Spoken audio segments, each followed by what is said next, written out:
All right. Hello, everybody, and welcome to another session of Tabletop RPG Talks, where it's a little show where we get to talk about systems that I want to get into, but I don't have most time for them, so I tend to grab somebody who knows about the system and we get to talk about it. So we have a returnee, woo, from season one. Let's go.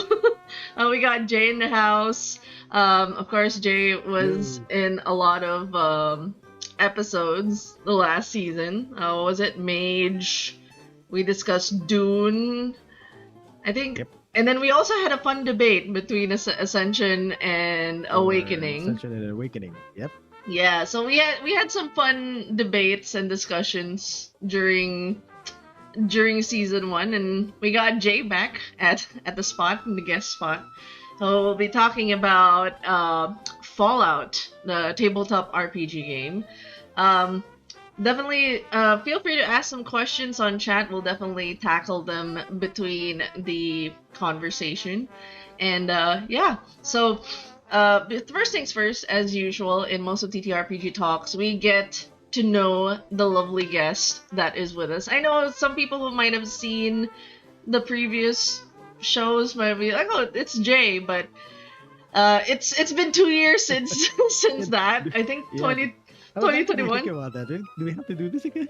No, we need to. It's tradition, and I need to beat my current record of 3 L's or 3 losses, and not getting packs. And hopefully, with the time we've been playing together, I get to answer better. Hopefully, maybe, or I'll probably Hopefully. fail. Let's see. We'll see. Okay. We'll see if it's enough.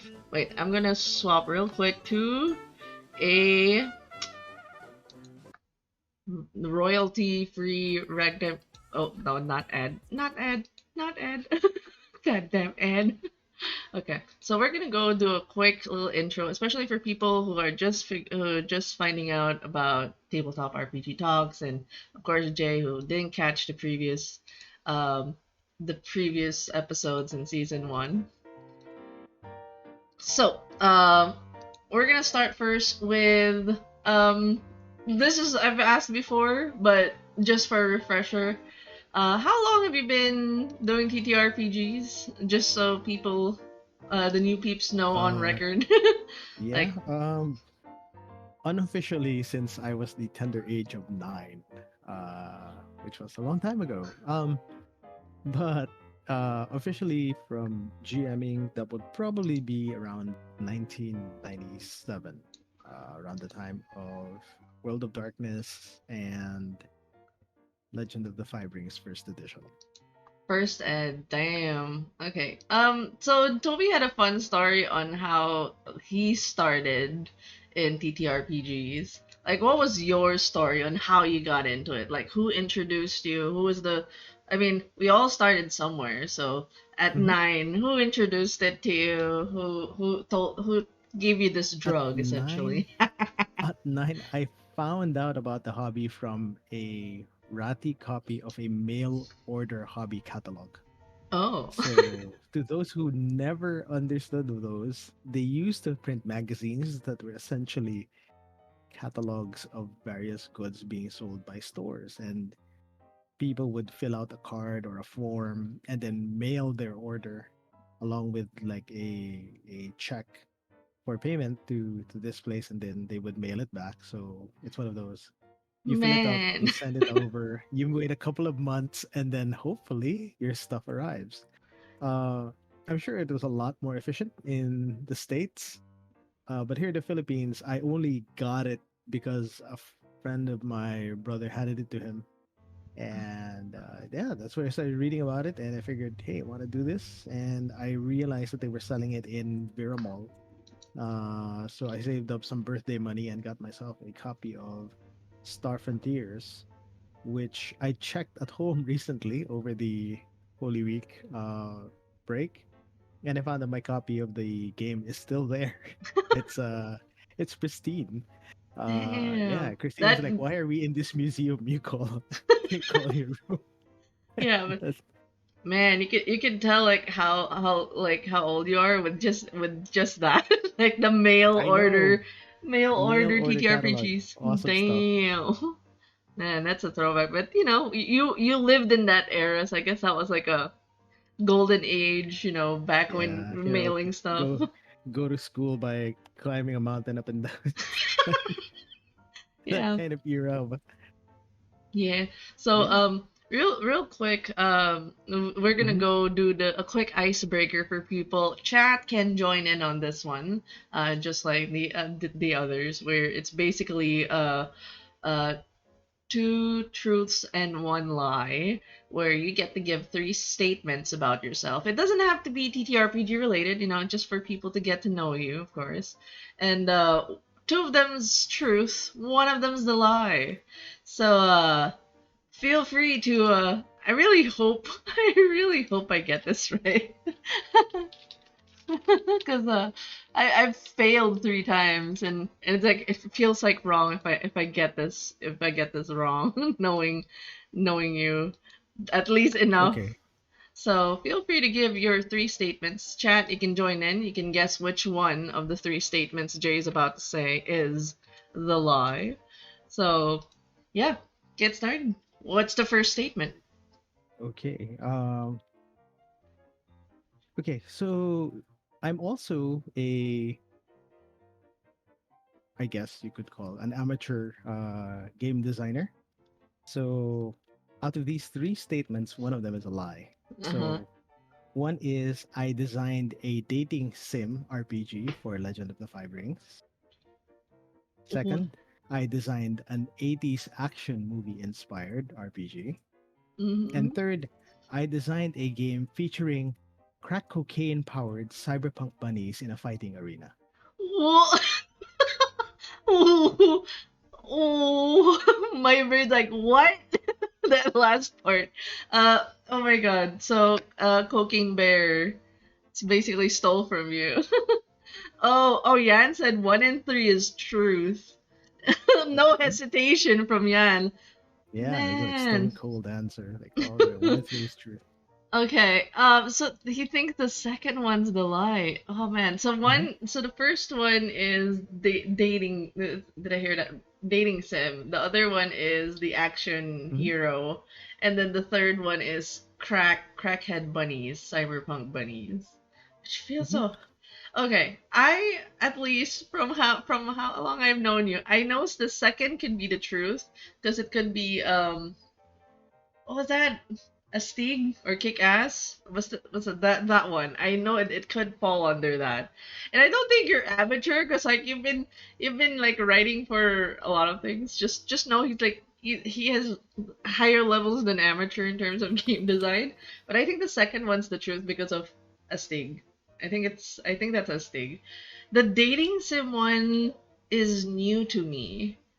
That's new. And that worries me. Also, the crackhead. The crackhead sounds so outlandish that it could be true. So, darn. Okay, I'll probably go with the second one being the truth. The crackhead one sounds so outlandish, though. Darn. You know what? I'm gonna go with the first and second being the truth, the third one being a lie. So, First and second being truth. The second being a lie. The All the right. last one being the lie, the The last one crackhead being a lie. bunny. I Okay. feel like because like Crackhead bunny. Legend of Five Rings, you could have. I feel like, but crackhead bunnies, I don't know. It feels too outlandish, but it could be. It's in the realm of possibilities, but I'll put that as a lie. Okay, Okay. so feel free to reveal which of those statements is the lie. Okay. The lie would be the first one. A design a dating sim for L5R. Dang! Damn it! The Oh, second oh, and the link didn't show. third Sorry. are actually there. The 80s action movie RPG is badass. Oh, badass. Uh, There you go. yeah. And Darn it. then the second one is Can you send? Okay, wait. I'll give you. I don't know if permit works. yeah. I don't think I'm permit to like spam the chat. Wait. I'll give you VIP role real quick so that you can post stuff. There you go. Okay, sure. Yeah, you're VIP. Okay, now you can post. You Okay, can try posting again. There there you we go. go. Crack Kung Fu Fighting Bunnies Go. That's a legit. Yep, Oh shit. that's actually the title, and you can actually run it on Twitch. I think. I Oh my think it'll probably be really weird, but god. I haven't checked the rules in forever. I wrote this part of the uh 24-hour RPG Oh my god. challenge. So you design an RPG in 24 hours. Everything from Jesus. layout to rules to everything. So I had yeah, no idea about crack kung fu. Damn, that's a deep cut, but I'll definitely check it out. It's free. It's free, right? Is it it's free? free. They're both Yeah. free. So Yeah. Okay. And then so damn. So the first one's a lie. Darn the hmm dating sim. I feel like there's a market for that, the dating sim, I'm because pretty sure there is. If they actually did release like a creator um community creator something for L5R, I'd probably try and build it just for the hell of it. yeah.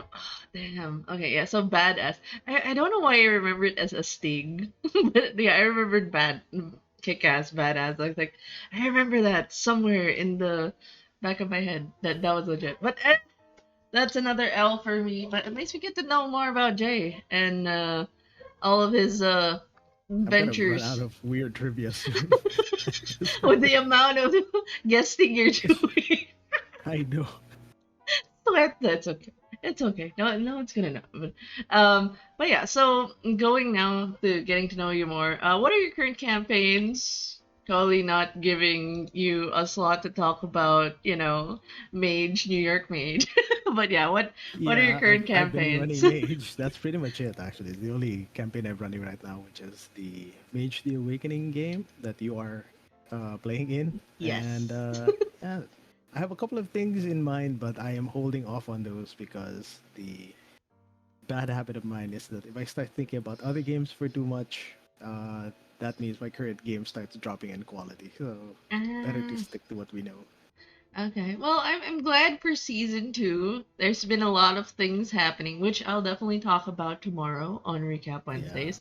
But you also I'm grateful you're still enjoying it. I worry a bit sometimes. no, so far it's just been like once you get to understand like the complexities of it, like with most new systems, like my opinion keeps changing every year. Like first time it was like I hate mage. Now I'm a storyteller for mage.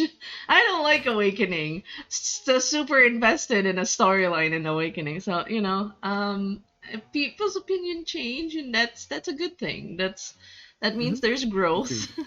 And the story's just too good. Like, there's like so I'm glad. many moving parts, like especially with New York Yes. with all the XRs. There's just way too many things happening, which is good. I feel like that's how most mages go.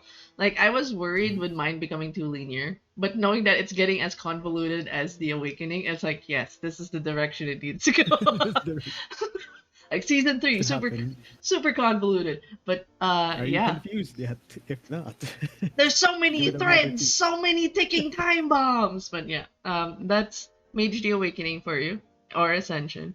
And oh yeah, you're actually gonna be running this particular system we're talking about for a bunch Yes. of people in my Discord server. Yes. Wee! Yeah. Yes. People I have not met, Yeah. but okay, we'll Yeah, do this. don't worry, they're good peoples. Like Ian is one of I'm them. sure they are. And then there's Mark, who's super obsessed with Fallout, and also Peter. So that kind of leaves with four players. I hope that's okay. Like four That's people. fine. That's fine. Four players should be fine. Yeah. So yeah, going now. If you're allowed to talk about it, if there's NDAs, that's fine. But do you have any? You've mentioned a lot of game designs you've done. Do you have any TTRPG projects hooking up? The ones you can say though. If you're under NDA, don't talk about it. But Yeah, I'm still under NDA for a couple of these, but um some what of the are the stuff ones that are I've out? worked Yeah. on, stuff like for Green Ronin, I was able to do some work for Fantasy Age, for one of the expansions called Layers. Yay! So I was given the opportunity to write up a the villain, lieutenants, uh, and stronghold write-ups for the evil monk archetype. So took a spin Damn. on that. Then another one that just released is for Torg. I don't know if any of the new guys know this particular game, but the Pan Pacifica Cosm book just came out, and I wrote up the sections for Japan and a little bit of the Hong Kong section as well for that. Wow, that's a lot. That like there's there's also what do you call this? Was it already out? The one you mentioned, the because like you posted it on Twitter. There was like a couple of things that you were doing. I don't know if it was Dragon Age or Warhammer, but there was a list. You posted it on Twitter. Also, I think it was Warhammer Fantasy. I think it was, or maybe I'm misreading it. But I remember you I think posted it's Fantasy Age for now. Yeah, Fantasy Age. Okay, so it was the same thread. Okay, so yeah, if you guys want to check it out, you guys can check it out on his Twitter. The things he's written, really cool stuff, and more potential projects that hopefully he'll be able to talk about soon once it's out. But yeah, he's got a lot of things cooking. yeah. Just waiting for the NDAs to lift, Like, please, lips, so I lips, can so I talk can about it. talk about it. Yeah, cool beans. All right, so um, now we're gonna go. Now we got to know a bit of Jay and all his awesome projects. Now, we're gonna get into the thick of it. Of course, the reason why TTRPG Talks is here right now. We're gonna talk about Fallout. It's called Fallout the role playing game, but it's also known as Fallout 2D20 because the dice it uses is literally two D20s. So, Hmm. uh, real quick, to someone who might be coming across Fallout for the first time, what's your sales pitch? Like, what's the first thing you're gonna like sell to them? If Yeah. it's a sales pitch, elevator pitch for this system. Okay. We're assuming somebody that doesn't know anything about Fallout, Yeah, or somebody who's actually played the game. yeah. Okay. Well, if it's for somebody who's never played the games, and is blissfully unaware of the Fallout franchise, then Yes. uh, it would be near satirical post-apocalyptic game set in America or in various places in America. America, where you have retro futuristic elements that have led to a nuclear uh, apocalypse. Mhm. So the games usually revolve around thriving and surviving in the post nuclear America, complete with weird nationalist groups, crazy um, undead glowing ghouls, and super mutants running around. So it's a little bit of everything. There's definitely a bit of horror. There's definitely post-apocalyptic survival, and a whole lot of social commentary about the crazy things that can be done if you have enough money. So yeah, There's that's more or less. money in Fallout. I thought it Yeah, there was is. there was bottle caps. That's what I Yeah, rec. caps are the denomination for that. Bottle caps Oh, are okay. the legal tender for the wasteland in Fallout. Cool. All right. So, what do you think makes Fallout unique from other systems? Systems wise, Fallout is a pretty faithful rendition of the mechanics of the video games. So there's a lot of interesting ways for the tabletop game to emulate a lot of the facets of the more modern Fallout games, the ones that started from Fallout 3 onwards.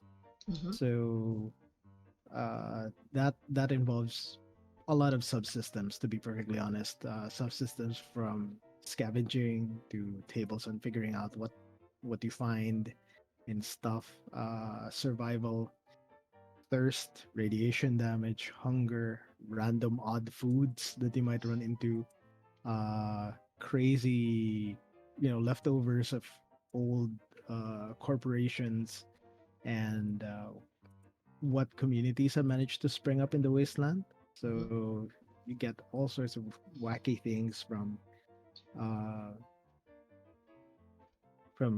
you could have anything that looks like a Fist of the North Star type bunch of raiders that dress like they escaped from an American football team with extra spikes, What? uh, down to down to other crazier stuff. There's a city in No, Fallout that's wrong. 4 called Diamond City because it technically exists inside a baseball stadium. And the local security forces are dressed like umpires, so that's pretty decent as far as Fallout goes. It's pretty interesting. There's a lot of interesting stuff in it, but it's such a strange mashup of Jetsons era uh, retrofuturism meets the harsh realities of living in a world that's been nuked to hell. He he sounds so young. What the fuck? Jay, you sound so young now. I Comment. sound so young for what? You sound very young. For somebody who This, talks about the Jetsons. but yeah. I guess like that's you're talking about like the lower side of things, like A making little it bit, yeah. unique. What about its mechanic? Because like it is a tabletop RPG system after Yeah. all. Like what are the because like let's say Legend of Five Rings has like strife. It also has like the honor system. What is a unique mechanic that you would find in Fallout 2D20?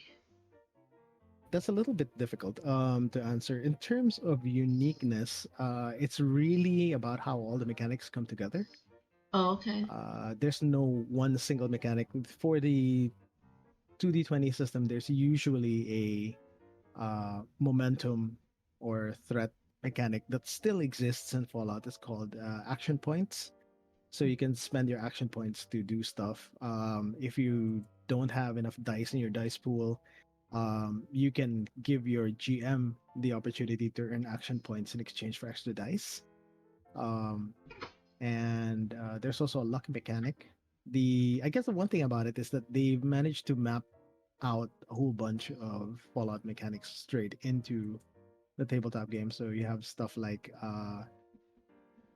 the perks system, which includes everything from like pyromania to strong back to the ability to do more stealthy kills and such. You have an iron stomach that allows you to eat radioactive food and not suffer any penalties, but still gain all the nutritional benefits of it. Just stuff like that. It's wacky stuff, and it's really just putting it all together that makes it feel uniquely Fallout. But it's such a weird uh, bunch of elements to put together. So that's why I always have to ask about like how familiar are you with Fallout, because it's such a unique thing that sometimes it's easier to reference itself. Yeah. But I'll do my Yeah. best. Yeah. Like, good thing I haven't really played the game, so I'm coming in like completely new when we're playing it later on. But it just a bit of a segue, because I think Fallout was inspired from a system, GURPS. At least that was Yes. the information Yes. going around. So The Fallout game was originally mapped to be running on GURPS in its original video game, yeah. but currently, they didn't get the rights for that in time, so they swapped it out to something else. So the stats are special, strength, Uh, perception, endurance, that sort of thing. oh, Um, which is hilarious because in the books they have like a baby book. In the character creation, there's a baby book sort of illustration that talks about the stats. With the now famous, I guess, for the people who watch it, is like you're special. So because it yeah. goes over and it goes through all the stats. Yeah. Pretty good stuff. Does that make it easier in a sense for it to be adaptable to a TTRPG kind of system because it originated like it was built from like a system? Has it made it easier for import? Because before we get to the next question, like a lot of Mhm. IPs have been made into to systems. it's Right. becoming like a thing, at least a Hmm. trend where it becomes a tabletop RPG system. Right. But mostly it's a hit or miss. Looks Yeah. at a Street Fighter in World of Darkness stairs. I But still wish I had a copy of that. That was the one game that I I, did I, not get a I have copy of. I have a copy of it PDF. Uh, but it's just there's some hit or misses, mostly Hmm. misses. But like, Right. did this IP feel like it was right at home in terms of like putting it into a TTRPG system, especially Modifius? Like, it didn't go to Yes. GURPS. Yeah. It well, in terms of the this particular system, the one thing that I will say about Modifius is that they're very good at emulating certain genres and certain mechanics into their home 2D20 setting. So I guess there was just a little bit of rework, but it does look like it was an easy time for them to translate a whole bunch of stuff. Um, and they took their own spin on a couple of things. So yeah, overall, it's pretty solid. Yeah. Um, Uh, uh, so I'm seeing, yeah, yeah. why not just adopt PJC, Vault hey lore to the you. existing TTRPG system? Me that Year Zero has a Vault style base building rad levels. Yeah, that's true. Yeah. Definitely. I think if anything, Modifius had a leg up on this only because they actually have an existing agreement with Bethesda for it. So Ooh. they were also making the tabletop skirmish game for Skyrim. Yeah. So that's why they got the license to do these things for Fallout, which also has its own tabletop skirmish game, and also uh, the tabletop RPG for Dishonored. Oh yeah. I have a copy of that one. Wait, Blade Runner is not under Modifius, right? It's No, no, Free that would League. be with Free League. Yeah, Free League. Yeah, Mutant Year Zero is under what? Mutant Year Zero is also Free League. Free League. Okay, because that Yep. sounded familiar. I think they're also doing The Walking Dead as well. Like Yes, they're the other TTRPG group that does a lot of IP. licensed stuff, Yeah, and they're are honestly really good at it. yeah.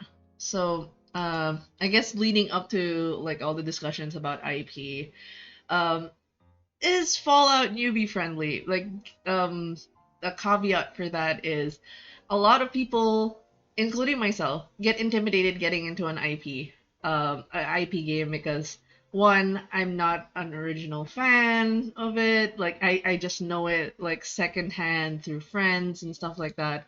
So, like, is it something accessible for newbies? Is it something that a new person can easily get into? I would say yes, if only because at its heart, Fallout really is about crawling out of a hole and trying to figure out what happened after the end. So if it's just about accessibility, then yeah, I think uh as if for a new player, all you have to focus on is the here and now, and the system actually enforces that, given that there are so many trackers for um radiation, thirst, hunger.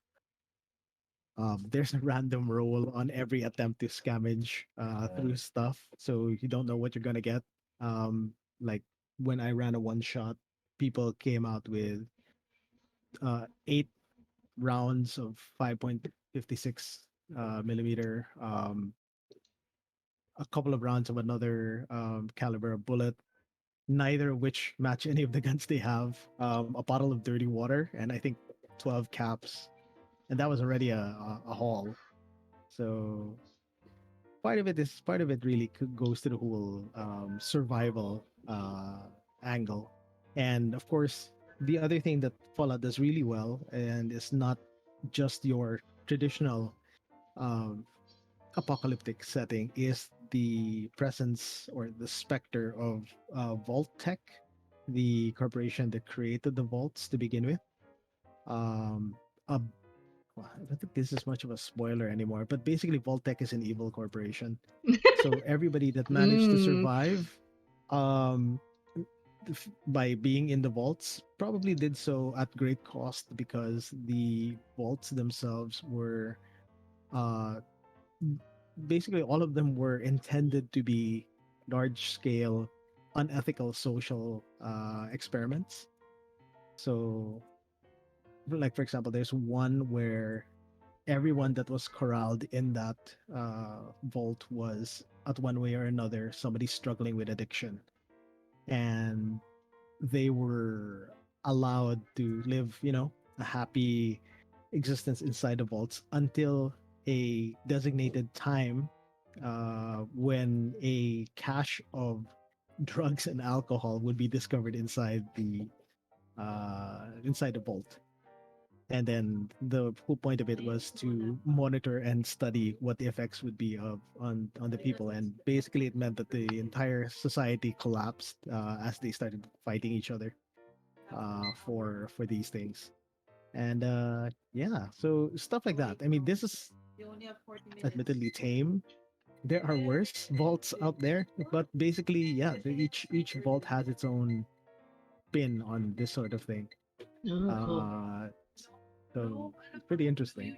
Yeah. I'm just gonna read a bit of comments from PJ. It's like lots of original playbooks in Apocalypse World can fit in New Vegas world building, and the Hmm. random loot tables remind me of the 4E adaptation of Gamma World. I'm Right. not Yeah. sure what Gamma World is. That sounds new to Gamma me. World. I believe this is a TSR post-apocalyptic game, complete with Ooh, mutants and cyborgs and stuff like that. It's awesome stuff. I think you can play a TSR. plant or something. Oh, God. Hey, Toby. Hey, Good to see hello. you. Well, yeah. I guess going into the newbie friendliness, you mentioned that it's accessible in terms of the Hmm. lore side. At least like everything starts in like the core of survival. What about like Yeah. out of game, like in terms of resources? Like, can people easily find a resource to run Fallout 2D20? The Uh, price point, yes. usually that's a price, like that's a pain point for a lot of people Mhm. to get into the game. So, specifically resources to get the book or the. Okay. So obviously, well, there's obviously the route of going through PDF, which I took. Um, but that said, Fallout is actually pretty good with regards to these resources. They do have a quick start that's free. They have a starter set, which is available on PDF, but I highly recommend getting the physical version because it has, well, the really cool looking blue and yellow Vault Tech type dice, and as well as having, I believe it has a map and um, tokens, which are designed to look like the Nuka Cola caps that are used in the game. So those are pretty neat. If you're if you've got a little cash stowed away, you can actually go and get the. I believe there are um, resin versions of these bottle caps that are available in a blister pack. Uh, I was so tempted to get one of those. But yeah, so fun stuff. But in terms of pure accessibility, go for the quick start first. That's a great way to get acquainted to the system, get acquainted to what are the how I guess Fallout sort of positions itself. Mhm. And it's I guess one of the best things about Fallout is just it's deeply post-apocalyptic, but it's also deeply funny in a comedic sort of way. There are uh, some genuinely dark and funny stuff in the game. Yeah. I've seen. J. Are Yeah. there Pip Boy mechanics? Yeah. Yeah, I That saw one. that. Oh yeah. There are in a way. Vault dwellers tend to have a Pip Boy, so that gives them access to the VATS mechanic. Oh. So the aiming thing, the time slowing aiming thing that you get in the video game. In the tabletop version, if you have a Pip Boy and access to VATS, that basically means that it negates part of the difficulty for aiming in hit locations in the game. And Mm. very much like the video game, you could actually score a hit to somebody's head with a gun and somehow they're still okay. So I think that's more of a feature than a bug. Yeah. Awesome. Awesome. I didn't even know about a Pip Boy mechanics. Like that's this definitely. I guess this is the question follow up. Just like for your opinion, like how would you go about assuring people that, because like there'd be some people who would immediately get intimidated, me included. Like when I go Hmm. into a table specific for an IP game, say Fallout, there's a lot of fans of the Fallout series. Like how Right. would you help people ease in beyond just the survival core thing? Like because a lot of people would immediately ask like, do I have to know the world to play this game? Do I have to like play all the video games? Do I have to like read up on things before I play? Like how would you Hmm. assure them that yeah, you don't need to do that? Like how would you go about assuring them that that's not the case for Hmm. getting into Fallout 2D20? I guess for that, I mean, if we're looking at a game like Fallout, then technically the setting and the video games don't matter as much. The only thing that you really need to know is that caps are currency. Um, Life is hard, and there are a lot of people who will probably not mind using a gun to take your stuff. Ooh. Um, at the same time, you have weird Americana stuff. Like one of your party members could be a three-eyed floating robot with three manipulator arms, one of which could end in a saw blade, and run around sounding like a butler or a manservant from the 1950s. So you've got weird stuff like that running around, and well, and the roaches, giant roaches the size of dogs, Oh God. which make for healthy, nutritious meals if you prepare them properly. Uh-huh. Yeah, so stuff like that. It's honestly there's no expectation to know the lore in the same way that if um I understand the concern because if you look at it from say the point of view of Legend of the Five Rings, there's this big impression that if you don't know the lore, then you won't be able to play in a way that is beneficial for your character. And there's this whole bunch of like gotchas and little uh traps in social settings that the GM might throw at you. Same thing with Star Trek, same thing with Star Wars, where it's the whole, oh, what do you mean you don't know what a Mandalorian, code is, whatever, or all these things. Don't you know that's against the Federation's prime directive? Here, it doesn't matter so much. It's really more of this is you now. This is the circumstances you're in. There's weird stuff happening. This guy with a laser is threatening you somehow. So it's more of that. It's really more about the here and now first, and then eventually you can grow that community. Because honestly, I wouldn't grab uh, a lot of setting material from the existing games, because not because they're bad, but because since players have seen it, um, there's a bigger opportunity for them to have a set expectation of just this is the only thing that happens. So I Yeah. prefer to like send them off somewhere. Oh, you wake up in a vault, or you stumble upon a vault, or you're a bunch of people who, like in the starter set, the game opens up with everybody in a Mexican standoff with guns trained at each other, and then that's where the game starts. So it's that sort of approach. Okay. Alright. Yeah, that's actually cool. Like having like because there's also the tendency for a lot of like fans and like people who are very enthusiastic about that IP to have some sort of meta knowledge, like because oh they Yeah, know that's not about gonna help you. yeah the Not in setting and Fallout. stuff. So um, is it friendly for non-vault focus play? Toby asked. Hmm. Okay. It's very friendly actually for non-vault focused play. In fact, the vault dwellers are just one of the many archetypes that you can play. You have people from uh, well, you have the vault dwellers, you have survivors, you have people from a tech-oriented sort of what I did tech priests called the Brotherhood of Steel. You have what do you call this? You have ghouls. You can play a super mutant if you really want to. Oh. And you can also play a Mr. Handy, which is the aforementioned floating robot.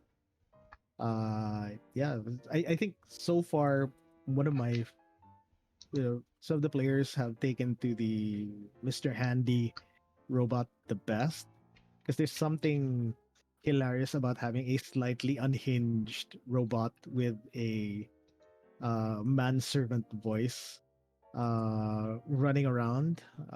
He has a saw blade and a blowtorch in the other manipulator, and then this terrifying looking claw coming at you. Say, "Stop hurting yourself, sir."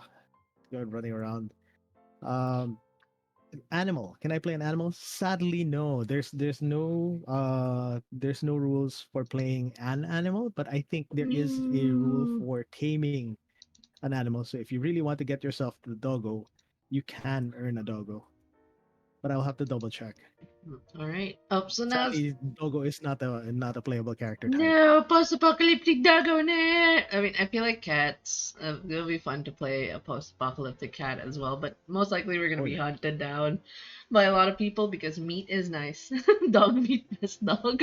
But yeah, since we're on the conversation of Mhm. playing certain characters, can you walk Right. us through character creation in this system? Like, at least a general gist of how it goes, because like I'll keep Okay. going back to Legend of Five Rings, which has a really good character creation. They have a 20 set questions, right? And then you just have to go through it, everything from your ancestry and stuff. So, how does it work in Fallout? Like, how does character creation work here? Where do you start? How do you end? Stuff like that. Character creation is pretty straightforward for Fallout. First off is you start defining the special attributes. So special is a massive acronym for strength, perception, endurance, charisma, intelligence, agility, and luck. So Mm-hmm. they really worked hard to make that one work. But yeah, so that's the starting stats for it. Luck makes for an interesting stat that doesn't quite work for all roles, but you can with Mm-hmm. the luck mechanics. After that, you go ahead and define the skills. So these skills are lifted directly off from the video game. So you got everything from athletics, barter, big guns, energy weapons, explosives, so on and so forth. Mm-hmm. Um, and after which you go ahead and define your tag skills. So Mm. a I'm few of just. the skills that you Is it have is it okay? are I'm just called gonna show a pre-gen real quick. The pre-gen sure. stuff. I'm gonna just Yeah, put it on screen good. real quick. Will it load? Will it load? Okay, oh, there it is. Mhm. Yeah, but keep going, keep going. I'm just gonna show it on screen. Okay. So tag skills are basically your specializations. These will come in handy later. And after that, you have the usual different derived statistics. This will be either a hit or a miss to people, but there are rules for carry weight and encumbrance. Mostly because this is a survival game, so you do have a limit as to how much stuff you can carry with you.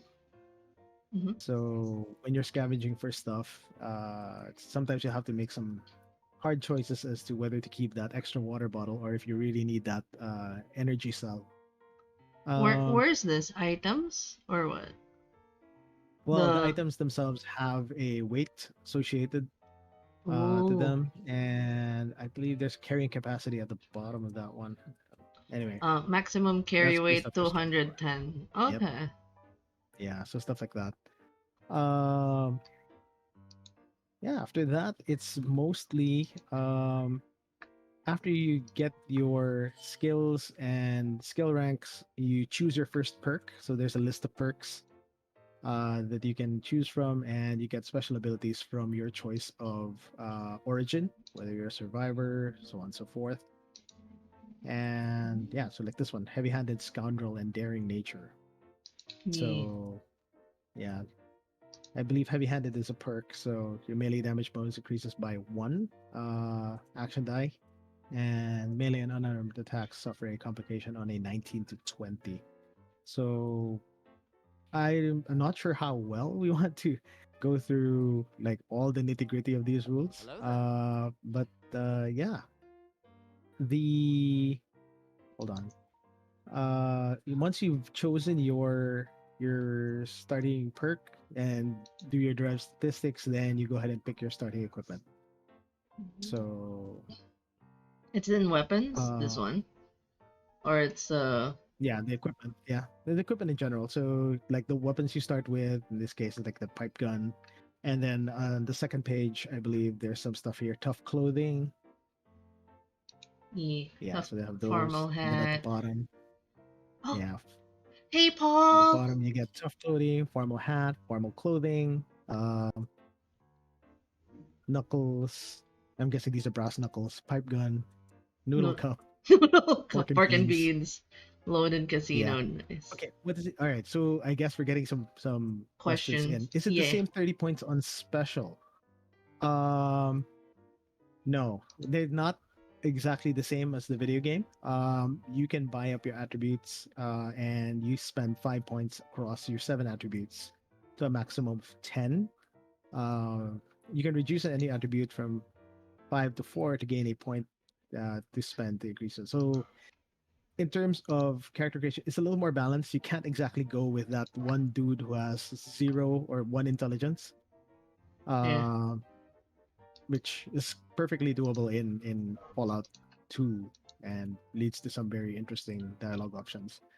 Uh, Next, I'm seeing what does it mean to buy dice? Okay, the way that the system works in 2D20 is a little bit of a dice pool sort of approach. Mm-hmm. So the default roll for anything is you roll a pool of two d20s, hence the system name. You can go ahead and increase that dice pool up to a maximum of 5d20 by either spending some of your action points, or if you don't have any action points to spend for this, you can actually grant your GM action points. So I can get to action points a little later, but essentially, you can buy dice up to 5d20 and then roll that pool. Uh, what's the default special? Is it Oh, five across all? Yes, it's five across all. ooh. Um, and for uh, what was that? I'm trying to figure out where I was. So 2d20, you get up to 5d20. Action points are handy because it also means that not only can they be used to buy dice, but they can be used for other things, which I will start to dig through in Yeah. the rules. But there's uses for them both uh, in combat as well as out of combat. In addition to this, you also have another attribute, luck, which is also its own pool of luck points that you can spend for other things.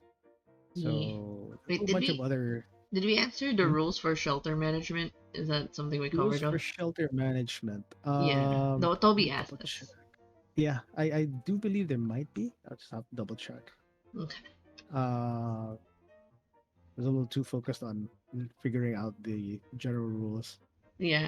It's Uh, okay. We're here to learn. Yeah, I'm gonna show yeah, the sheet real quick again. Yeah. okay. Sorry. So in terms of that, okay. So I stand corrected.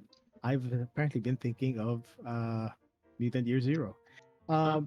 For Fallout, there is no specific rule set for the communities, but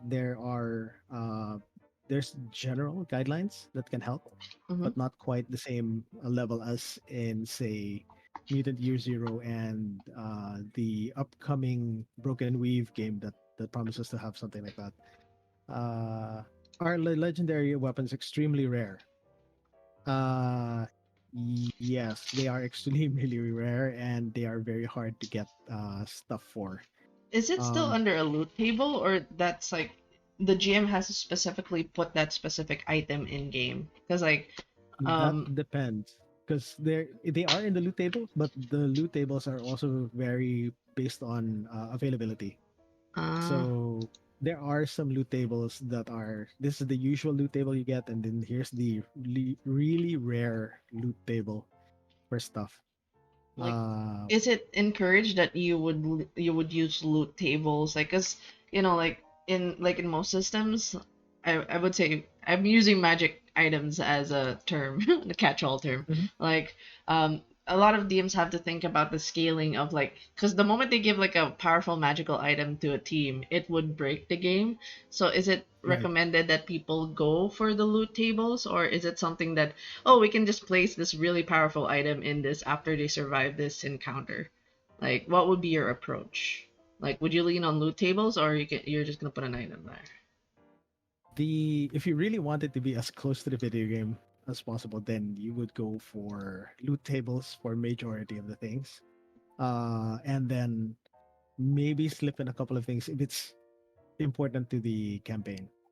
Ooh. So it's not like you would like, oh, I open this, I don't know, file cabinet in some abandoned school, and then I find a mini nuke inside. No, it's not that kind of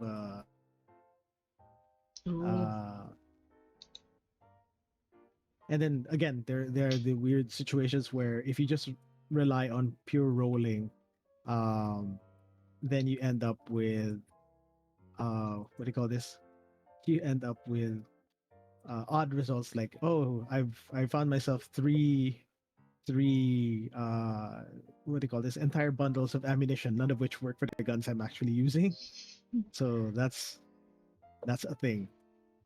All right. Scraping, Scrapping. in the RPG. Scrapping? Scrapping, um not really, but there is a way to modify your weapons and gear. So you do use some of the stuff that you find from scavenging, so I guess in a way it kind of is there, although implemented slightly differently.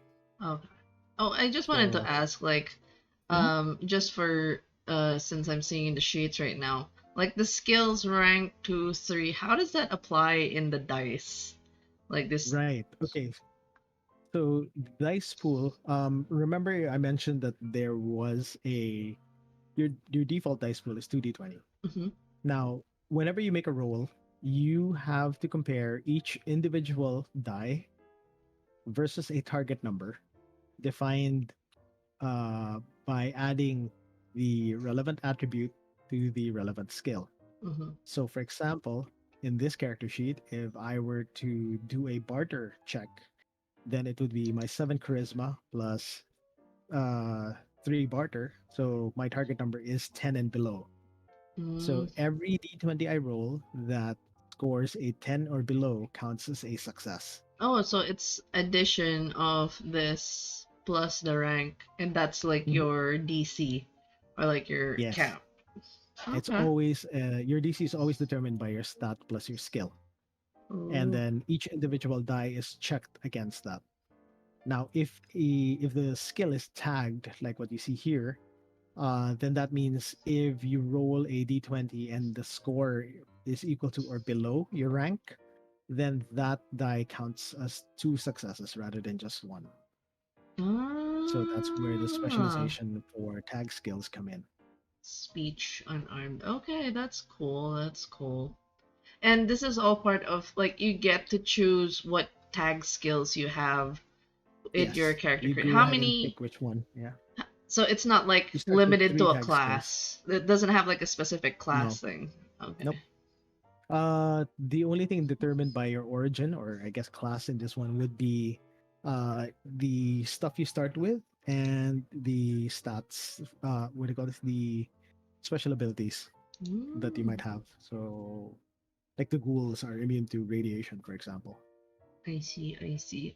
And how does the like this one? I'm seeing like this typical Fallout chart. The head, torso. Hmm. What does the ones mean? Like Oh, what? those are the armor ratings uh for the various pieces of armor. So each piece of armor actually has a coverage. Yeah. So you get like if you have a leather jacket that covers your torso, your right arm, and your left arm. Yeah. So your physical DR or damage resistance applies only to those locations. Mm, Whenever in combat you roll for an attack, you also roll for a hit location. And if you're lucky, you hit somebody in a place which doesn't have armor, or mm, you can spend your or incur a an increased difficulty to your shot in order to aim for something that doesn't have armor protecting it. okay. Yeah. Paul asked, do you have max HP there, but also HP for different body parts? Do you split your max HP per body part, or is that different altogether? Uh, Thankfully for this one, you don't split your HP per body part. Uh, to simplify things, what they did is that if you take 5 damage in one hit, then that body part is considered injured and you suffer penalties. So, you if you get blasted in the leg for 5 damage or higher, that means that movement becomes a major action instead of a minor action. Oh, So, oops, Miming! cat. Hello, All right. Miming! Yeah, so there's that sort of what do you call this mechanic to it. Getting shot in the head means that they suffer penalties to perception checks and such, but surprisingly they're alive, much like in the video game, where you can unload an entire clip in somebody's head and he's somehow still barreling towards you. Um, but In again, I consider yeah. that a feature rather than a bug. Awesome, awesome. Are there Permanent permanent injuries, injuries? sort of, kind of. Much like in the video game, if you have enough medical attention, you can actually recover. But uh, these injuries tend to last until there's like enough days to rest.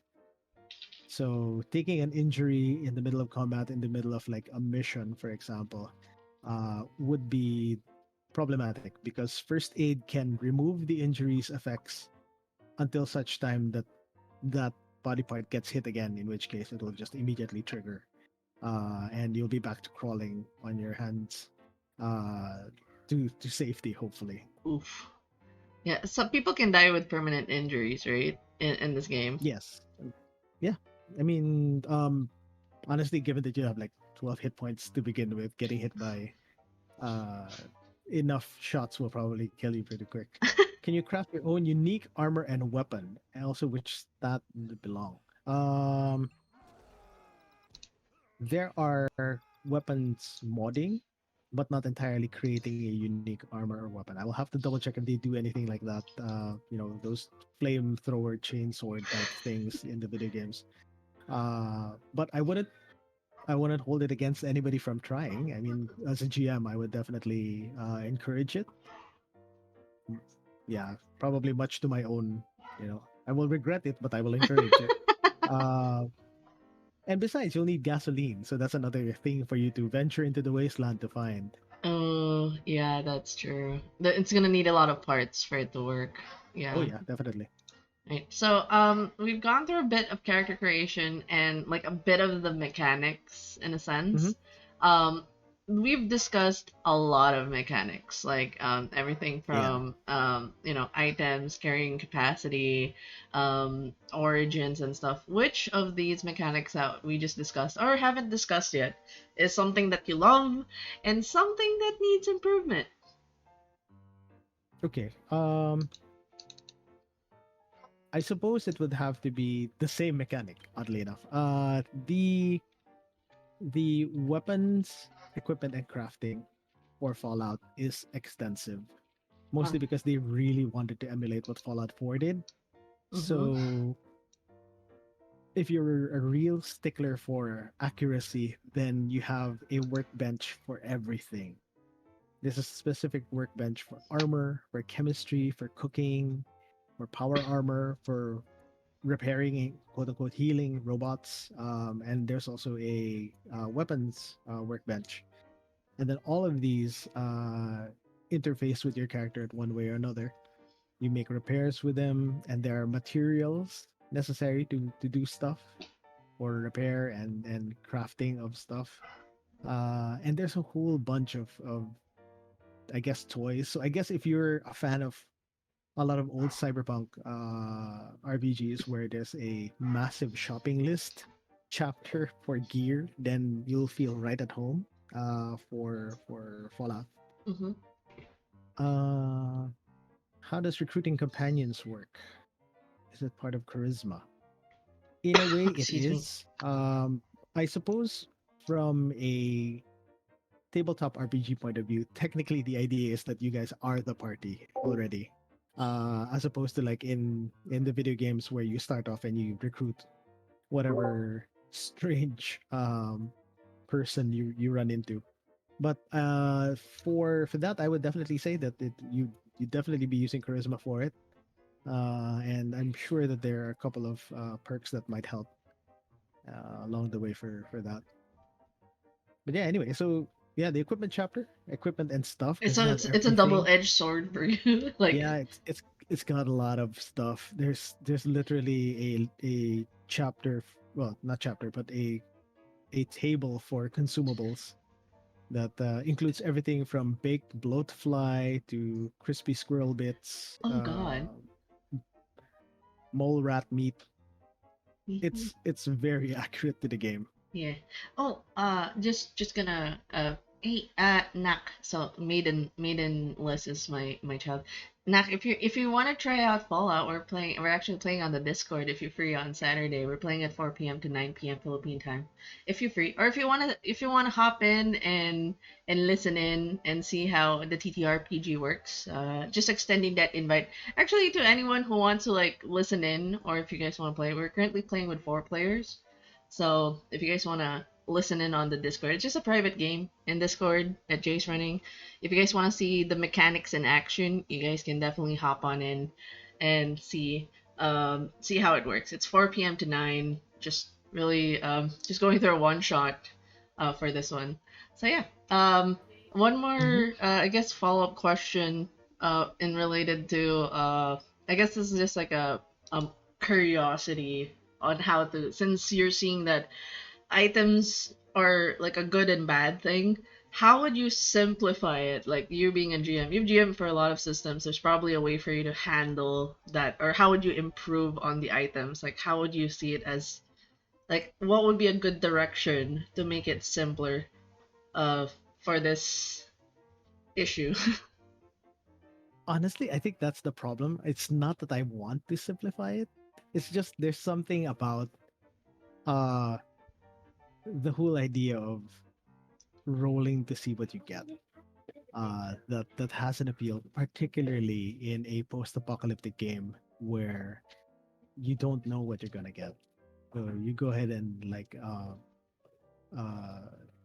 you rummage through a high school chemistry lab. What do you end up with? Uh, so there's definitely uh, something to it. My only difficulty with it would be, the whole rolling for stuff. So I don't know if there was a nice tool that you could use just to like, oh, roll for this, roll for that, without having to do all these what do you call this? Uh, chart lookups. Then that would move things a lot faster.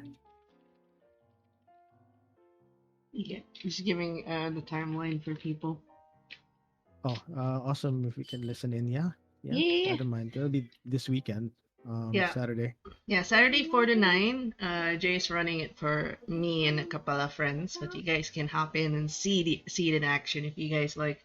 Just join in on the Discord, and I'll give you guys the super secret role. Just let me know in the campfire, like, hi, I'm here for the Fallout game, so I know to give the role to you guys. But yeah, um, now since we've talked about items and stuff, I guess you've mentioned that you've ran this a couple of times, like for as a one shot. This Right. is before the last few questions. Do you see this as viable as, because there are some systems that are just good as one shots. There are some systems that are good as campaign, like long term. Do you see Fallout as a potential like long term game, or is it just better for like episodic bite size short episodes? Like how, like in terms of longevity for this system, is it more like leaning to one shots episodic, cinematic, or is this more like, yes, this can be for a campaign play? Okay. Personally, I think it would actually work well as a campaign. There's definitely a there's benefit to being able to build something out of it, and I think Toby's question about communities actually leans well into the whole. Let's make something out of our current situation, given that we are in a post-apocalyptic wasteland.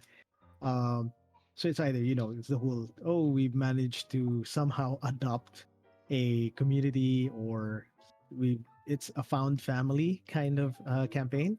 So that's definitely going to be one way that you can run Fallout. That said, I would also run it as an episodic game, because with regards to Fallout, there's just something about the way that Fallout works better with um, bizarre snippets rather than the day to day, because you don't want to be stuck in. And it's nice to go scavenging now and then, but it's not always a good idea to be stuck thinking about where to get your next meal, because um, part of Fallout is really also the weirdness. Mm. In fact, I actually got lucky because I was able to stumble into a resource of like 100 random encounters for Fallout. So there's always something weird happening. Um, so it could be anything from what do you call this? Anything from finding a farmstead with a two-headed Brahmin cow with a TV antenna stuck to its head, and if you try and like engage with it at any point, the farmer that owns the farmstead comes out with a shotgun to threaten you, because nobody should, talk to the cow without him around, because it tells him visions of the future. So stuff like that. Things can get weird and funny, and sometimes awfully sad in a weird way. But that's the way it is in terms of Fallout. Yeah. Okay. At least that's it's one of the like I feel like sans the IP intimidation. I feel like it's something I feel would very be interesting because like there's not many campy TTRPGs. Like it's mostly like leaning on the serious realism kind of like at least the ones I've explored for the most part, or like it's very serious about its. Yeah. This has social commentary as well, but it does have like a campy feel to it. Like it still has like a Hmm. bit of comedy to it. So I think it's something worth exploring at least on an episodic run. So Yep. yeah. Okay, so one more thing to share as we close out. Can you share any possible like I know you mentioned like a bit of things you did in your one shots. Um, Hmm. what are like the memorable moments in your table when you ran the system? Like the thing that stuck out to you the most. Okay. Things that stuck out to me when I ran. Okay. So right. So what happened was one of the pre-generated characters was a Mr. Handy, which is the aforementioned what do you call this? Robot, floating robot thing. Mm-hmm. And since it was apparently left for a long time, it actually sort of went insane. And the way that it was basically played was that he is slightly paranoid of things, and when the entire party went to try and explore this vault, they were suddenly what do you call this? They suddenly ran into the military cousin of a Mr. Handy, which is the Mr. Gutsy, which is about the same thing except it's got machine guns and stuff on it. And ultimately, it was left to the player that was playing the Mr. Handy to engage with the Mr. Gutsy and try and explain and fast talk their way out of the situation. And that was interesting because all of a sudden the entire party was like looking at the player, the Mr. Handy, who was originally uh, already stated that he trusts none of them and thinks that humans should be destroyed. So they're like, we're relying on this guy to somehow bail us out of this situation. He could just turn on us at any given moment. Yeah, So that was interesting. yeah, that was an interesting sort of moment for them, and they were like, "Okay, is it right to trust this guy, or do we just like make a break for it?" Yeah. Well, I'm looking forward to more memorable moments, hopefully in the in the upcoming Fallout game. I guess. Oh, Maiden ask, are there classes? I don't think there are classes, just origins, right? Um. Yeah, their origins, I guess, this closest thing to races, I suppose. If you were to do the D&D thing, Mhm.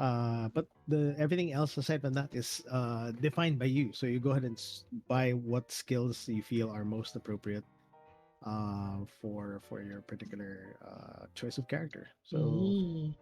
you could be a survivor and buy, I don't know, skills that relate to making an impression and run around pretending to be a an Elvis impersonator if you really want to be. Uh, Honestly, this it's open to all sorts of things. Awesome, awesome. So you get to decide what your character is, kind of. Hmm. Ghoul. There's a ghoul. There's super mutant. Oh, geez, there's a. You can play a super mutant.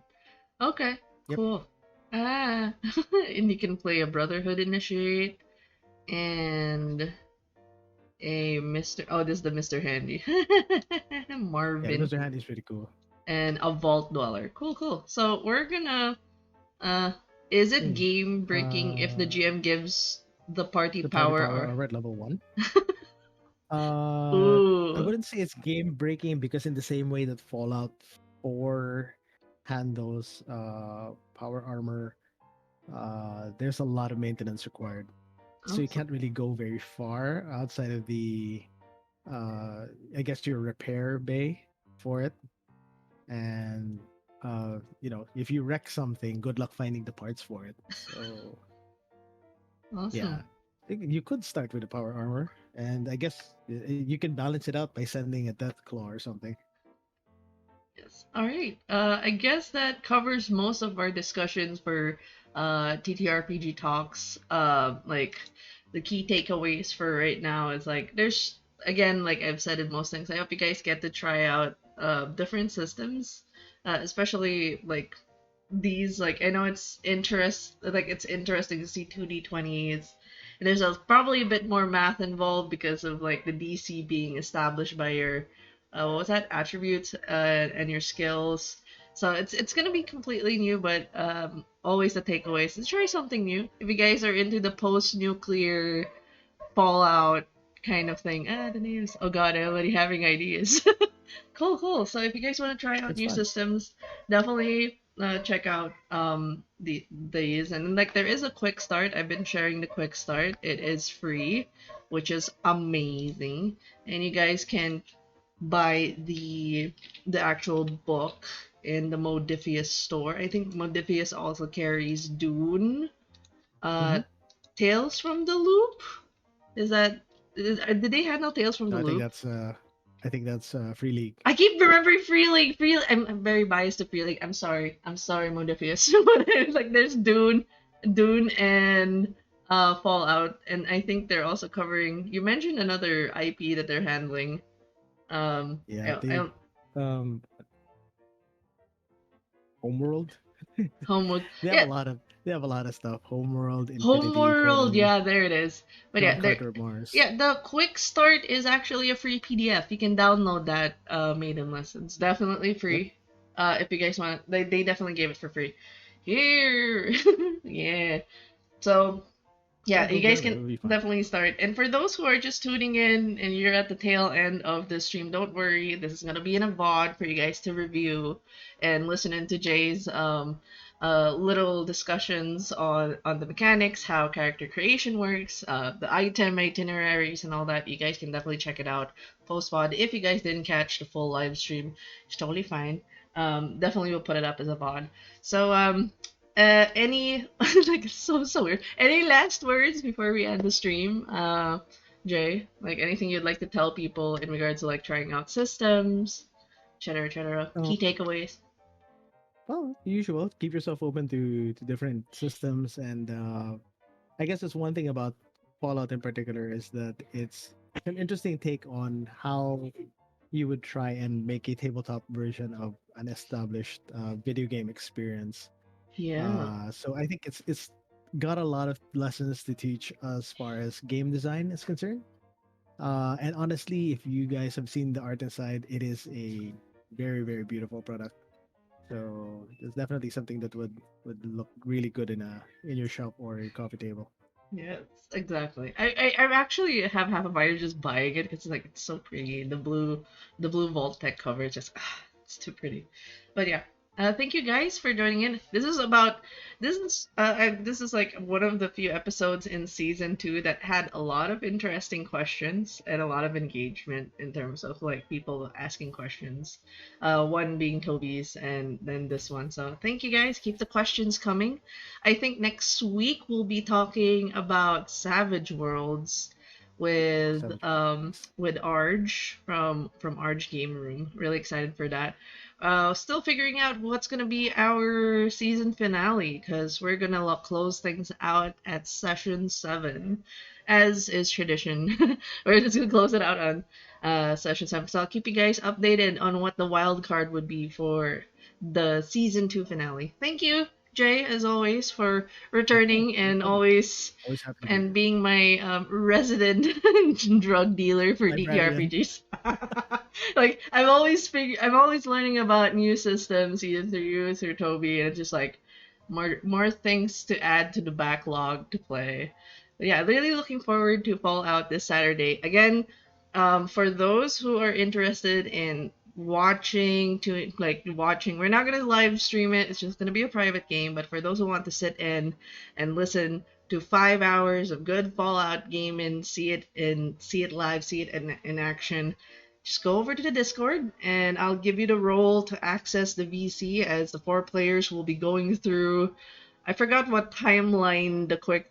We're doing the quick start, right? We're doing the quick start game. Is it the quick? Is We'll be doing the starter starter set, I set? think. Yeah. So we're gonna try the With starter the set tickets. with the pre-gens, but I think 2 people created characters for that. So Hmm. yeah. Okay, we're gonna raid out in a bit. I make the guest pick who we're gonna raid out. I'm just gonna give the categories, and then you get to this choose who we're raiding out. So there's one for Monster Hunter Rise. There's one for Sunhaven. Sunhaven's like a farming game. Hmm. There's also for Dislight, which is a mobile game with all the gods, goddesses, Chinese, Norse, etc. And then there's Yakuza Kiwami 2. So that's 4. So yeah, which one are you picking? Yakuza Kiwami, Dislight, Um, or Monster Hunter Rise, or yeah, Sunhaven let's go for Farming? this slide. Dislight! So we're gonna read out I actually on like the music, Dislight. but yeah. All right. Okay. Alright, we're gonna raid Ducky. Let's go. Ducky's a really cool pal. Hopefully I typed it right. Is it a 0? Oh, so here, may I suggest the raid? Yeah, we're just gonna raid out. Send the lovely messages over to Ducky. We got raid 1, raid 2. Send him some cheese, or if you are subbed to my channel somehow, some way, you guys can use that one. Again, thank you, Jay, for joining us on session 5 talking about Fallout 2D20. Tune in on Discord again if you guys want to check out the private play. And yeah, I'll see you guys in the next stream. Tomorrow, as Yan is asking, are we doing lore? Definitely, I will. For Recap Wednesday, it's going to be very special because I'm going to do a deep dive into Project Moon lore in order to create a God Machine campaign chronicle based on Limbus Company. More IP games, let's go! But yeah, we're going to do that. Yan might join us. I just have to grab all the links for it. But yeah, I'll see you guys in the next stream. Take care. Have your dinners. Bye. Bye, Bye. guys.